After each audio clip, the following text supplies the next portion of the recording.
morning on the Fan. Sports Radio 66, WFAN. No matter how you feel personally about oatmeal. Yes, sir. Just leave my own feelings out of it, right? That's exactly right. Okay. Because the client says that you don't get any more chances. I'm ready. I can do her. All right, this is it. We're sure you can, by the way. Okay. All right, let's roll. Brimley Oatmeal, take 25. All right. I'm Wilfred Brimley for Quaker Oats. You know, when I was a kid growing up, I never heard of cholesterol. I ate oatmeal just because I liked it. I didn't care if it was low this or low that. It was good, that's all. The fact that it was healthy was just a bonus for me. Perfect, Mr. Brimley. Thank you. Should I go on here? Yeah, sure. Okay. You see, I was real interested in health when I was about 13, just like you ought to be. I liked health class in school when they showed naked pictures of girls and... No. Huh? Where does it say that? Yes, sir. Naked pictures of girls in health class were just a bonus for a 13-year-old kid. So I'd go out and get me a warm, wet bowl of sopping soft oatmeal, by golly. Because by that time, I'd have me a you-know-what. Yep, a bonus boner. Mr. Brimley, all right, cut. Now, What's the matter? You're not following the script. This is not going to work. Won't work? Oatmeal and a boner? Well, that shows just how much you know, Sonny. Why, oatmeal and a boner are as natural as sunshine. The fact of the matter is, between this bowl I got right here and thinking back on health class, well, I got me a world-class Woody right now. Look here, look at this thing here. Let me show you this. No, Mr. Brimley. Huh? Mr. Brimley, no, what are you talking about, Sonny? Look at this thing I here. know, Mr. Brimley, but please. Why, sure, happy to oblige. There you go. I didn't mean... Last time you saw something like that, I bet somebody was putting up a circus tent, wasn't they, huh? Look at that darn thing. Well, you could aerate your lawn with something like that. Yes, sir, tried to tell me oatmeal and a boner ain't a natural. Why, hell, that's just a bonus for me, son, and it can be for you youngsters, too. No. So the next time Mom asks what you'd like for breakfast, you tell her oatmeal and a copy of Grey's Anatomy. Before you know it, Sis will be staring at your lap with fried egg eyes because you'll be sitting at the table with a pocket rocket that NASA would be jealous of. And tell Mom to shove that cereal bowl. Just say, Mom, I'd rather have my oatmeal in a mail-in tube. That way somebody might try to put a stamp on it and wind up licking it. Believe me, that's the right thing to do. Imus in the morning. To ceasefire with the Contra rebels. Hola, déjame decirles porque Let yo me puedo tell you hacer why lo que yo quiero decir. I can blow the heads off the people. Yo puedo hacer lo que yo quiero con The esa reason gente. is simple. La cosa es que yo tengo rifle. Who's y gonna armas stop y me? miedo. Y la cosa Do you know why I can do this thing? es una vaina que usted Because no here in Managua, I'm the f***ing boss. It isn't George Bush or his fairy vice president. Just like my friend Manuel Noriega in Panama, in Nicaragua, I'm the f***ing boss. Me. That's who the f***ing boss is, and don't you f***ing forget it. You say f*** me, George Bush? You. I must admit, however, that I did enjoy your wife Barbara in that new movie, The Bear. In Washington this morning, an explanation from Massachusetts Senator Edward Kennedy about why his young relative, John Kennedy Jr., failed to pass the New York State bar examination. Senator Kennedy said there was no mystery. Well, my nephew, John, is basically stupid. Young Kennedy himself explained the embarrassment by saying that the night before the exam, he became distracted when he failed to pass the same bar that his Uncle Ted has also failed to pass on more occasions than he could ever enumerate here. Bombshell in Hollywood, where Diana Ross, subject of an unflattering and unauthorized biography, admitted today that she is, in fact, Michael Jackson, confirming a long-standing Hollywood rumor. Miss Ross explained that since she was born without breasts anyway, she decided to become a boy. Or was it the other way around? Miss Ross also confirmed that the most difficult problem of her entertainment career after she became Michael was the song Beat It. Imus in the morning on the Fan. Sports Radio 66, WFAN. Except no substitutes. George Bush may have that big white bungalow up there in D.C., but down here, that don't mean Down here, he couldn't scalp a ticket to a cockfight. I'm the man. You got that? Good. Now let's get down to business. Now I know this month you Americans got that turkey thing. Election day. You go into that little box that looks like a pay toilet and elect some turkey to office. You call this the democratic process. Obviously, that's not how we do it in Panama. Down here, whoever shoots the other candidates first wins. So much for your f***ing democratic process. But let me tell you something. I've been the boss for 3 weeks already, and so far, nobody hate me. And they never will. Do you know why? Why? The peoples, they love me. You ask any Panamanian citizen at gunpoint, and they'll tell you I'm their favorite. Everybody loves Uncle Manny. So until next time, have a nice election day, and I look forward to seeing you all this Thanksgiving, when I understand George is going to tie some rope around his wife, blow some helium up her ass, and float her down Broadway. Jesus, I love a parade. This is monitored by Imus and Washington observers. Now, Walter? Turkey neck. And the city of New York now has its first African-American mayor, Juma Ikonga of Tanzania. Ikonga came in first in the race, establishing himself. No. Yakanga won the marathon race. Indeed, a true marathon it was. I'm starting last May. No. Ikonga won the foot race marathon last weekend, not the mayoral race, the marathon race.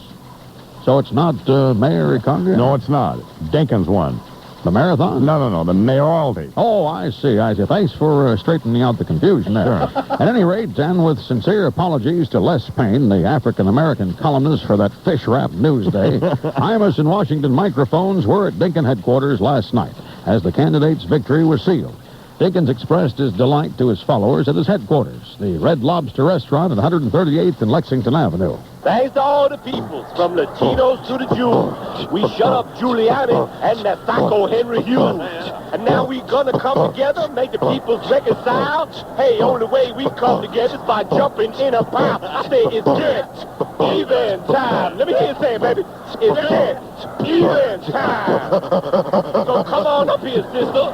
Rally around me, blood. It's our turn now. Get the motto, calling her. I take it up front or underneath the table. I got a big old boner. Where the hell is Supreme Gable? It's it. Even time. Let me hear from the mouse-top. It. Even time. Action and relaxing. Where's my damn limo? We moving the hall to the Apollo, baby. Look out. Wait. Yeah. And to conclude this post-election special, Decision 89, we bring you the remarks of the man who sought and lost the mayoralty.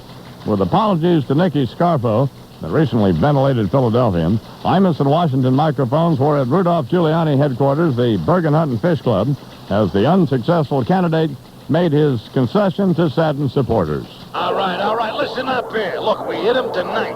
We lose this here colored guy. We are going to the mattresses, all right? It ain't over until it's over. And it ain't over until somebody's got air conditioning. You understand what I'm saying here? Look, we go down there like we was gonna, congratulate this here cotton picker. And then we grab him, take him for a little ride, Just business. Yeah, that's what we'll take him on. A business trip. Or a concession? Yeah, I'll make a concession. Instead of a 44, I'll use a 38. And so the victor and the vanquished as New York embarks upon the new post-Koch era. And weren't we sick of that doily-weaving wussy? Should be an interesting voyage. This has been Decision 89, a look back. I'm Walter Cronkite, lay chilly. At the Trump Plaza Hotel in Atlantic. Champ, don't do that. Yeah, I can't even go up to the chairman's suite because they're still fumigating it. Why? Since you left. All kind of vermin's running around up there. Fine, Champ. Hey, Mr. Trump, guess what? What? I'm going back to school. Oh, I heard that, yeah. Yeah. You know that university. You know that college? Yeah. That gave me the doctorate? The one where you said you wish you were a gynecologist because of all the fine sisters there? Yeah, I made that too. I bet They you was did. very pretty. They said now I gotta go to school for it. Oh, really? Because I never finished. Uh-huh. I mean, I never finished. I didn't drop out of 7th grade though. Oh, you didn't? No, I got kicked out of the 2nd grade. I got expelled. Oh, really? What for? Stabbing my gym teacher. Stabbing your gym teacher? And getting one of the lunch ladies pregnant. But they're going to put together a program suited for my needs so I can get equivalency. Make me a test so they know exactly how much work they have ahead of them. What? They say I got to finish this test Right. before I matriculate. But I can't matriculate. I'm in training. Right. That make you go blind. Champ. Besides, I don't got to take no test. I know how to matriculate. I've been doing it for years. That's it. You get a copy of Playboy. You go to the bathroom. Champ. Huh? That's enough. Anyway, I got this test here. Would you help me, please? Sure. Okay. The most powerful economic force in the Far East. I don't know. That's easy. The China Club. The China Club? Yeah, okay, English. Use the word ascend in a sentence. The bitch had a bunkie that was so big you couldn't tell where her ass in. No. Math question. Johnny has 6 apples and he gives you 1. How many apples does Johnny have? Yeah. None. None. Yeah, where he get off giving me only 1 apple? He got 6. I kick his ass, take all of them. Oh, here we go. Champ, are you drinking again? Huh? Are you drinking again? No. Oh, okay. Metaphysics. Yeah. According to the cosmogonic cycle, the mystical image of the world's coming to manifestation and subsequent return into the non-manifest condition is symbolic of what limitation of anthropomorphic divinity?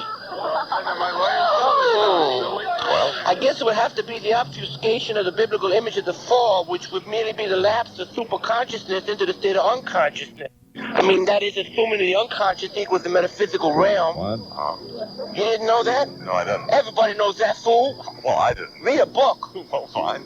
5 minutes in the morning. Here with the champ, Mike Tyson. Hey, look, I can blow bubbles with this. Look. Don't do that, champ. Look, I blew bubbles. Look. Oh, I broke it when I burped. I can't do that. Imus in the morning. Imus in the morning on the fan. Sports Radio 66 WFAN. Huh? Oh. Then how come we had to get dressed up in Renaissance clothes?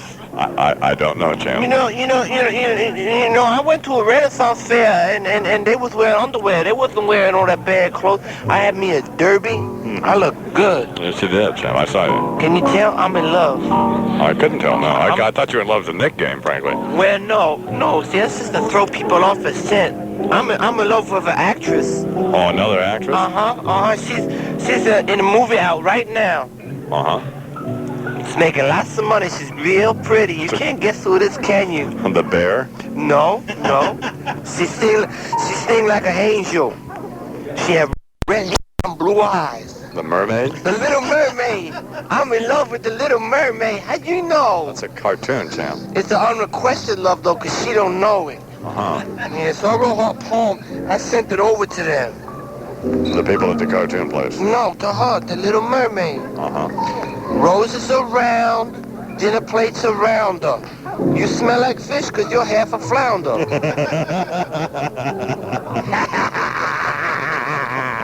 5 minutes in the morning. Here with the champ. Champ, don't do that. Oh, did you ever burp and throw up instead? I hate when that happens. Champ, God. You're making people sick here. Imus in the morning. Ladies and gentlemen, allow me to introduce myself. I am Generalissimo Manuel Antonio Noriega, and let me get right down to it. I'm the f***ing boss. That's why it's so upsetting to me that I was not asked to take part in this week's Summit at Sea, or as I like to call it, the Glasnost Love Boat. What am I, a bag of shit? I always wanted to take a cruise. I should be on that boat. Me, Georgie, and Gorby, the 3 caballeros. We don't need that old bitch Margaret Thatcher. Her. Wait a minute. Who needs that lemon-sucking little slut with the hairdo anyway? Let's just have a night out with the boys. I'll bring along a couple of hookers, 3 or 4 pounds of blow. We'll tap a keg and just get weird. But it'll never happen. You know why? Because George Bush is a pussy. If he really wanted to be a great president, he'd lose all that kinder, gentler and learn how to party. You know, sometimes I really wish Dukakis would have won. There would have been a shindig every night in the White House. Because, you know, his wife Kitty, she's a real party girl. I mean, she'll drink carpet cleaner just to keep things going. You gotta respect a woman with that much dedication. I can see her now, sitting in a hot tub with a bottle of Mr. Clean, playing sperm wheel with Axl Rose. Speaking of sperm whales, hey Georgie, how's my sweetheart Barbara feeling? I know I've been a little hard on her lately, you know, comparing her to Hoyt Axton and all, but I feel bad about her thyroid being all f***ed up and causing that blurry vision. So I've sent along a little present for her, an eye patch. So tonight, you two can play pirate ship. She'll be rolling around in the bed, going, shiver me timbers, Captain. Plunder me, you Jolly Roger. You'll love it. It'll be just like you're humping Bazooka Joe. Anyway, I gotta skedaddle. But do me a favor. Tell Kitty that there was a little mix-up with her order, but I'm shipping it out right away so she could get it first thing tomorrow morning. Tell her I threw in an extra half kilo just for her trouble. Hey, no need to thank me. That's just the kind of guy I am.